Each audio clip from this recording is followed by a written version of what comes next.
And his first encounter with the art of wildfowling was at that tender age of 11 with his father on a wild winter estuary. And that would have been at about getting up about 3 in the morning, walking out there for several miles onto the estuary, and then staying there waiting for that sun to come up, and then father telling him all about how to do it. Well, he's now a master of this craft, a modern day hunter, gatherer with a great regard for the balance of nature, and it is this wealth of knowledge that he always is happy to pass on to you, the younger generation, or the same generation as Chris. So ladies and gentlemen, please welcome Chris Green and Wildfowling. Well, thank you very much indeed, Arthur, and hello everyone. What a cracking day. We didn't expect this, did we? However, we're going to race on now, because if there are any countrymen amongst you, you'll notice that big black thing coming over there, and we might get some more hail. That ain't going to hurt us boys anyway. Well, wildfowling is in actual fact all to do with the hunting of the wild ducks and geese that migrate to our shores, oftentimes from thousands of miles away. And they've been doing it since the year dot. And they've been hunted ever since their early man was about. In the early days, he wouldn't have had the modern shotguns you see here today. He would have had nothing more than a bow and arrow, or the primitive boys would have had nothing more than a spear. So we take it for granted, don't we, how it's so easy it is to use a modern shotgun. But what we're going to do is give you a whistle-stop tour of how it was all developed. Just to introduce, probably from the beginning, here, we won't be firing this one because black powder in these genuine, real old muzzle-loading muskets is a kiss of death. And this is the real McCoy. This is an 1842 musket. And this was the first gun that was really efficient with your Somerset grandpappies to shoot the ducks on the Somerset levels. And it superseded the flintlock, and it's a terrific bit of kit. In actual fact, if you didn't know what a muzzle loader was, this is the muzzle at the front. All the powder and all the shot had to go down from the front. All done with a ramrod. You've all heard it. And that had to be put down again. This gun was actually originally designed to shoot the Frenchmen, those garlic-smelling froggies. There was a great tradition, but we don't do it anymore. Another one of those things that are now gone. However, it's an 11 bore, somewhat bigger than a 12 bore that we use today, and it fires a thumping great big lead ball. This was, because it's a smooth bore, it was reckoned and discovered, because it's a smooth bore, it's not a rifle, and you can intercept fast-moving targets like ducks and geese with lots of small quantities of small shot. So that's the muzzle-loading musket. This fellow here is my favourite accomplishment, managing to get one of these in all my life. This is an 8 bore. This particular one is a particularly large one. It's got a tremendously long barrel, as you can see. It's a goose gun. And it's got a 4.5 inch chamber. It fires cartridges that look exactly like this. It's a monster. There's a lot of powder in there, and we will be firing it towards the end of the display.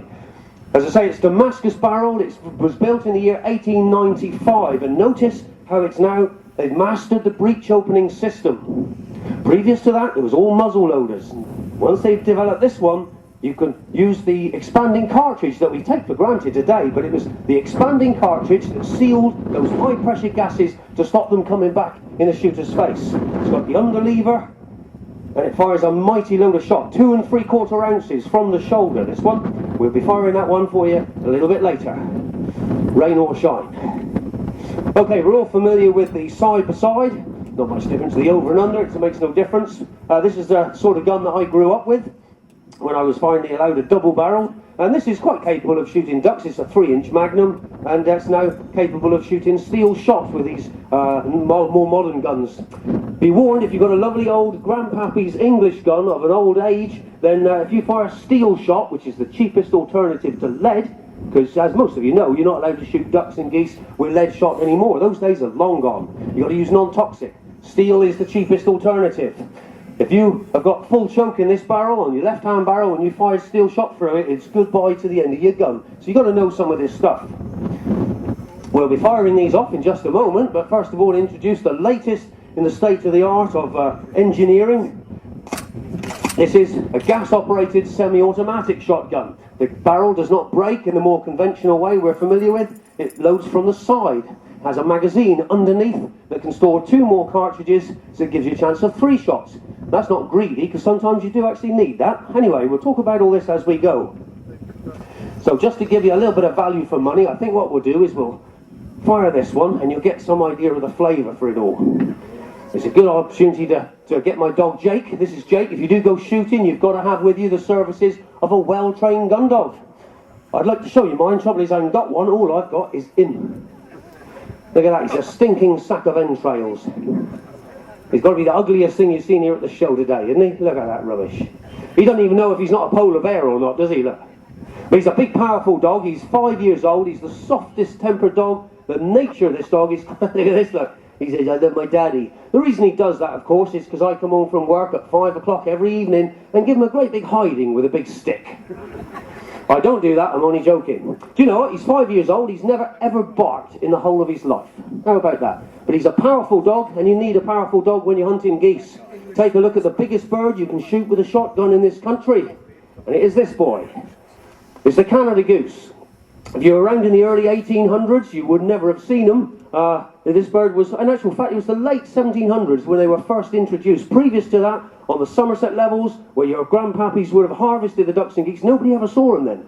And of course, they've now multiplied to huge, huge numbers. They're regarded by the government as an absolute pest. They are, at the moment, on the open general license, which means that they can be shot at any time of the year.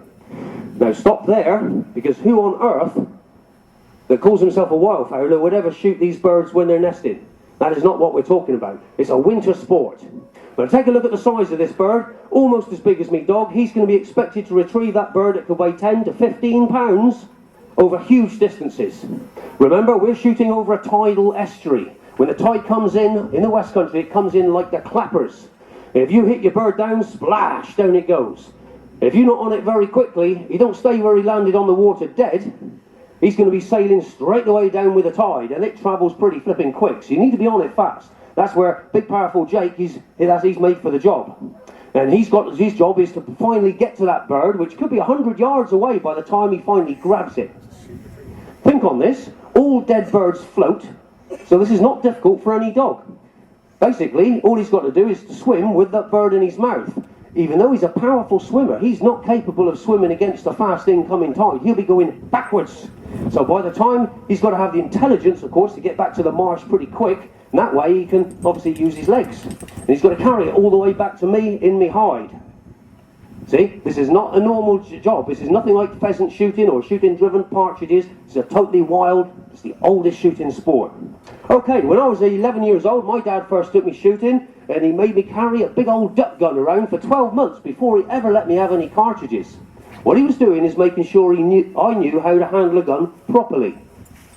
When I was 12 years old, I shot my first pigeon. I can promise you, folks, that was a treasure beyond measure for a 12-year-old boy. Nowadays, they're probably spending all their time in their bedrooms with their boyfriends, and they're watching Nintendo or all these 280 different channels on cable TV or something. Kids are a bit different now. That's mainly because most parents are scared of letting their children out to play. In a moment, I'm going to show you what we did when we were kids, and I'm going to show you how to make gunpowder. Never seen before at the show, and we'll show you how it goes in a minute. This will liven up any lively Are there any lively youngsters here today? With a bit of spirit. Ha! It's everyone over 50 years old putting their hands up there. Look at this. Anyway, I believe that there are still some lively kids out there, and this is what it's about. Shooting is magic, folks. First thing you've got to remember when you handle a shotgun is you've got to look down the barrels to make sure that there's no obstructions. If you had a plug of mud by carelessly jamming it in the ground like an idiot would, then if you didn't bother checking, if you fire the cartridge behind it, you will blow the end of your gun right off. All this stuff you need to know.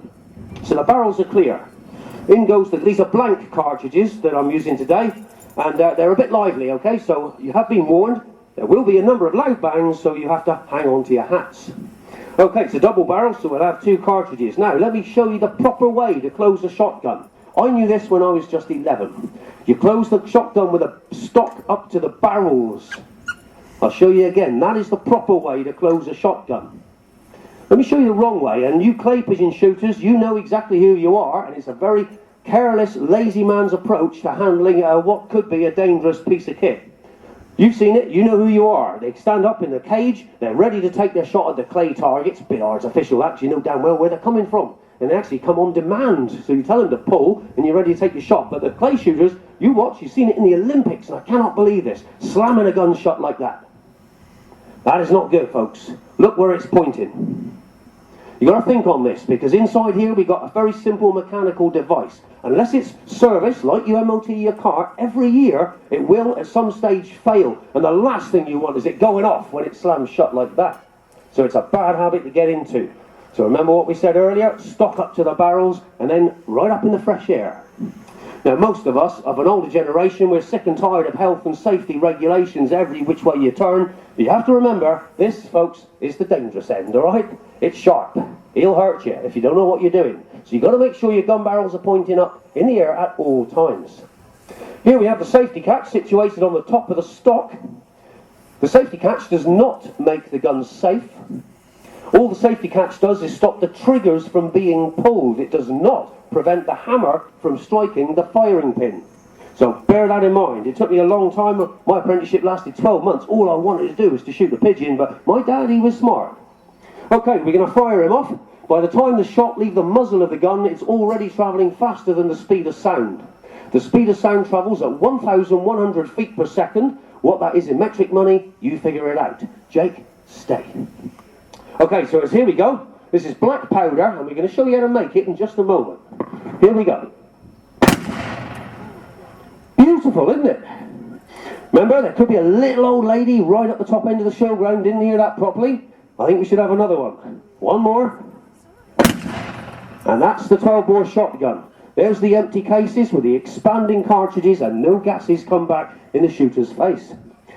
Now, we took it all for granted, and we do take it all for granted nowadays. In the old days, they used to be paper and then brass cartridges. Nowadays, of course, we use plastic. And we'll put that one away and show you how it all began. If you look through your history books, and this is something I was fascinated with as a fairly wild youngster, the history books told us in the library that the gunpowder is actually made out of three main components. First one is potassium nitrate, which is saltpeter. It used to be used for salting down meat long before they had fridges and freezers. So remember, you probably heard that before, salted meat? Well, it used to be potassium nitrate, the major ingredient for gunpowder. Next up, we got sulphur. Sulphur, not found in the UK, at least not properly, but can be found in parts of the world where they've got volcanoes. You very often get massive acres of sulphur coming out of the ground. The last component is charcoal, the residue from a bonfire, in other words. And let me show you the proportions. If there's anyone who wants to make this, it really is great stuff.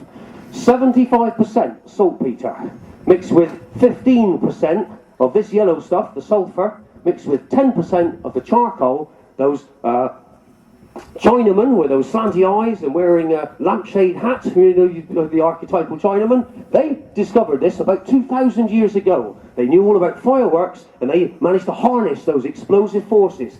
Tell you what we'll do.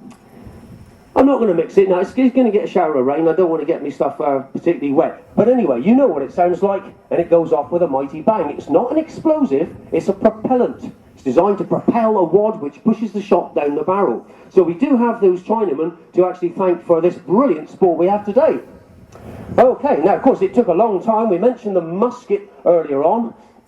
And I don't know if anyone wants to take up the old tradition of shooting froggies again. But as I say, this is a genuine original musket, and it's a magic gun to use nowadays, because the modern shotgun's too easy, isn't it, when you know what you're doing? And so let's make it hard for ourselves. I reckon this is going to come back. As I say, it takes too long to fire that one. I will be firing off the 8-bore, and believe me, there'll be no mistake when this one goes off. This is a Goose gun, capable of ranges up to about 50 to 55 yards. You need to know what that is. The distance between this side of the arena and that side of the arena is the ideal 12-bore shooting range. Where you people are, look at the end of the arena, miles too far for a 12-bore. Because what we want is our birds dead in the air, bang, dead, splash. Dog fetches it back, bingo, there's your supper. That's how it should work. It's the idiots that haven't learned the true skills of it that will take long-range shots from either the top of the trees. You're far more likely to miss or wound it, and that's not the future of shooting. Okay, right then, Jake, let's go wildfowling, shall we? So then, I want you to imagine, forget last season, the winter we've just had, that was completely abysmal with all that rain. All the estuaries were empty of ducks because they all ended up right in your back garden on the Somerset levels. Thousands and thousands of widgeon, pintail, teal, all stayed there all winter. So that was a bit grim. But normally it's a winter sport. You've got to be wrapped up for the part. You need to know what you're doing, because this is a wild estuary in the middle of December. Michael Fish, the weatherman, has told us there's a big depression coming in from the northwest. And you need to know, in this hostile environment, how to keep warm. The secret is to keeping warm and to stop hypothermia is to make sure you can get it on. It have lots of different layers, lots of thin layers. And I've just lost my hat. Where'd that go? There he is. So lots of thin layers. That'll stop you getting killed by the cold. The coldest temperature I ever went out in was minus 14. That's cold enough for anyone, trust me. And as I say, it's pretty cold. Your fingers stick to the gun barrel just like super glue and you can't get them off. Have you ever been out in that? This is adventure, folks. This isn't lazy pheasant shooting. This is the stuff for young, fit, strong men. You can go pheasant shooting when you're, well, about 90 years old. That's probably the best you can do, to be honest with you. Okay, so we'll put that one there back in the hide, because we're going after ducks and we're going to go after the geese as well. Now remember what we said earlier, it takes a little while to train your gun dog not to retrieve, because nearly all dogs naturally want to retrieve it to you as the master. When you see unruly dogs dragging kids down the pavement like this, you've all seen it. That's not a bad dog, that's a stupid owner. So you've got to have that thing called discipline. When I say something, I have to mean it. So when me and Jake are in the hide, picture this, you can't have a stupid puppy dog jumping up and down when you've got loaded guns. You've got to have a proper steady dog. Sit. Good boy. Should we shoot some ducks, Jake? Good lad. Okay. Should introduce some of the birds we shoot. These are, of course, the Canada geese. This that makes a mighty splat in the mud if you're lucky enough to knock him down. There's a lot of meat upon his bones, of course. That can feed a family of 5 or 6. No problem at all. All right then, Jake. Now let's take a look at the Arctic camouflage. This estuary looks nothing like you see here today. It's a vast expanse of marine grasses, which gets covered by the tide twice a month. You get spring tides and you get neap tides. Most of you should know this. When you see half a moon in the sky, a moon cut in half, that means it's a period of neap tides. It means the tide does not come up very far. When you get a full moon up in the sky, or a brand new moon, the one that you cannot see, that's the big springers. And if you get on the salt marsh, on the top of spring tide, all of us will be under 6 foot of seawater. See, you need to know this stuff. So otherwise you get drowned unless you're a really good swimmer. Come on, Jake. Camouflage, we mentioned, there's no trees, no bushes in this place. It's a vast expanse of dead flat ground, and our job is to blend in to the background. Notice what I've done here. It's the blackest, darkest, rubbishiest hide you would ever use. These ducks and geese are wild, totally, truly wild. They're not pheasants, they're proper wild. They don't need to come anywhere near you. And having a hide using that NATO camouflage material on a salt marsh looks like a black square box from any distance. These birds don't need to come anywhere near you. So you've got to learn the art of concealment. So I'm going to have a much lighter coloured hide than that, and in any case that's going to be set down on the edge of a gutter so that we're at ground level. These birds, if we've done our sums right, have no idea we're here at all.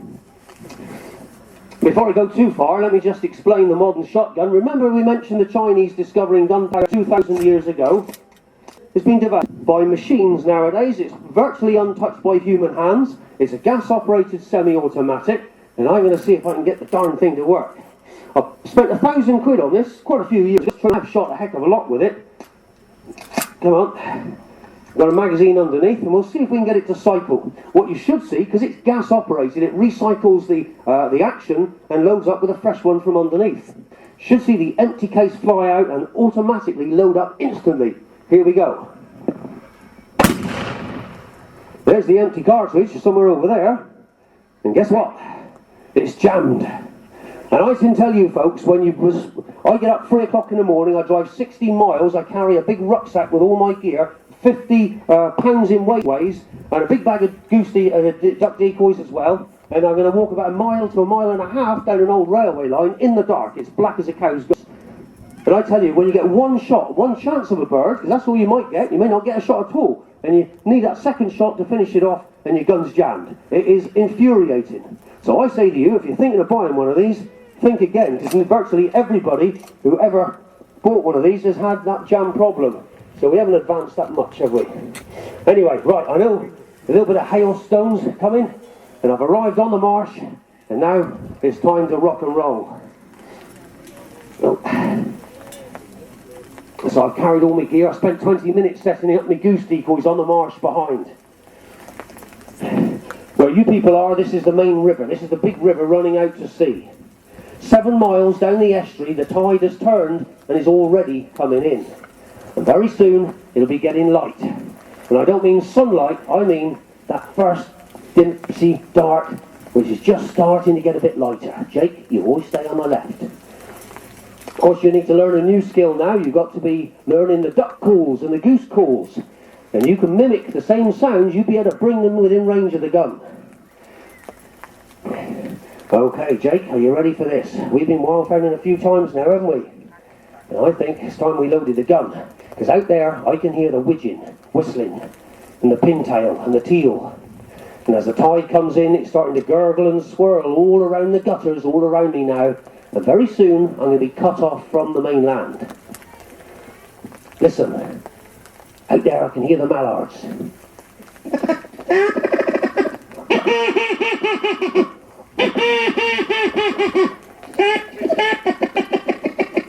And then the geese are getting up as well. Anything can happen now, folks. That's the sound of the pink-footed goose. They come from Iceland and Greenland. Thousands of miles they fly. And if they take the trouble to come all the way down to our shores, the least we can do is to get out and try and shoot one or two. Multiply that sound by 40,000 of them coming over the snow-capped mountains, and you'll get some idea of the sheer drama of it all. Anyway, more ducks now. Mallard coming straight the way down. Now remember the range of the gun. It's not 60 yards, it's 35 yards. We want them close, and that way we get them nice and dead. The dog fetches it, and that's how we get our supper. Jake, stay there. Here they come now. Whistling down the main channel. They see me decoys, they've pitched their wings, they're coming in, and now. And we got one down. Good job we got the double barrel. That we needed that one, Jake, didn't we? Flipping heck, at that noise, the geese are up. The geese are coming, Jake. Stay there, I haven't even loaded the big gun yet. Flipping heck. Right, here we go. This is the moment of truth. Check the barrel, there's no mud in there. In goes the cartridge. Wind up the under lever. Back with the hammer, and the geese are coming. Jake, stay there. They could be Canada's down in this part of the world, or you could get the grey lags. And once they start coming, shut up. Put your call down and get ready. Keep perfectly still, Jake. Here they come. They're 100 yards, they're closing fast. They're coming in, closer, closer. They're about 50 yards now, and now. Oh, stroll on. And we got one down. Can't believe you're not still watching this rubbish, to be honest with you, but anyway. That was a bang, wasn't it? That's really good, that is. This thing's capable of firing 2 3/4 ounces from the shoulder, and it hurts. I'm not joking with you. There you go. That's the black powder the Chinese use. But anyway, we got a bird down. In fact, we got 2 birds down. We've had a good bit of sport this morning. It's not a greedy sport. It's the oldest shooting sport, and that is my Sunday dinner. The scene is this. If one bird's landed on the marsh dead, he ain't going nowhere. If it's landed in the water like that goose, you need to be on it fast, because it's bye-bye, and you ain't ever going to get it unless you get your dog on it fast. Notice me dog didn't go running home to Cornwall. He knows what to expect. He knows it's a retriever. My job is to get him to get the bird on the right. Very important. Remember, this is in the half light of early morning. So he's got to obey the hand signals and the whistles. Here we go. Jake, fetch him on. Fetch him on. No, there's the door there. Good lad. Go back, go back, go back, go back. No. Bugger. Anyway. All right. Good lad. Put your hands together, folks. He's still a bit of a puppy, I know, but good boy. Come on. Good lad. Good boy. It don't have to make your dogs look good, doesn't it, eh? Okay, now of course we got the goose down now. This is a dummy that I've been training him with a couple of years ago. It's very heavy, very awkward to lift. Oh, get down. So it's going to be training a dog to fetch a bird. It could be 300 yards. He's got to carry a bird as big as a Canada goose. Remember what we said earlier? Back onto the marsh with the bird in his mouth. Now he's got to carry it all the way back to me. I cannot help him. It's all down to the training. Jake, fetch him on, fetch him on. Go back, go back. Where is he then? Go back. Good lad, go back. He's got to learn not to touch the decoys. Good boy, eh? Fetch him on then. He said, I'm just going to smell this bitch that's been in the ring a bit earlier. Oi! Meanwhile, my goose is now 150 yards away, okay? Jake, oi! No. Okay. If you're thinking of getting a dog, always get a bitch. You don't get half this trouble. Look at this, look. He's looking for chips, he's looking for bitch smells, and we can't have this, can we? Remember, in the real world, I cannot help this. He's literally on his own doing his own thing, so I've got to be much stricter than this. Oi! The reason I'm using my fingers is because I've lost my dog whistle as well. This isn't going very good. Oi! Mind your boots. Ooh. Jake, fetch him on, fetch him on, fetch him on. Hand signals, go back, go back. Good boy, and fetch him on, you blinking clown. Come on. Good boy. Now watch what he's doing. He's holding it by that bird's shoulders, just at the top part of his breast. That's the only way any dog can carry a bird like a Canada goose over any great distance. Good boy. Put your hands together, folks. We got there in the end. Good, isn't it? Good painful son, wasn't it? Anyone wants a dog? He's going for a fiver. What do you mean, no? Anyway, folks, I'm not joking. This is the real deal. As I said, you can save your pheasant shooting until you're a really old man while you're still young and fit. I've got my goose, I've got a mallard, and when you take all these feathers off and all that muddy gunge that's from the muddy estuary, it's the most perfect meal you'll ever have. Now, you may think this looks exciting, and you may want to get out more and do some exciting stuff, but nowadays there's loads of opportunities. There are loads of clubs all around the British Isles that you can join. Up on the main building over there, on the balcony, we've got maybe a dozen wildfowling clubs. You can just go along there, choose when you want to shoot, and bingo, you're in the club. It's that easy. That's the future of shooting, guys. Thanks very much for watching. From me and my stupid dog, we'll see you on the BASC stand in about half an hour. Thank you. Thank you.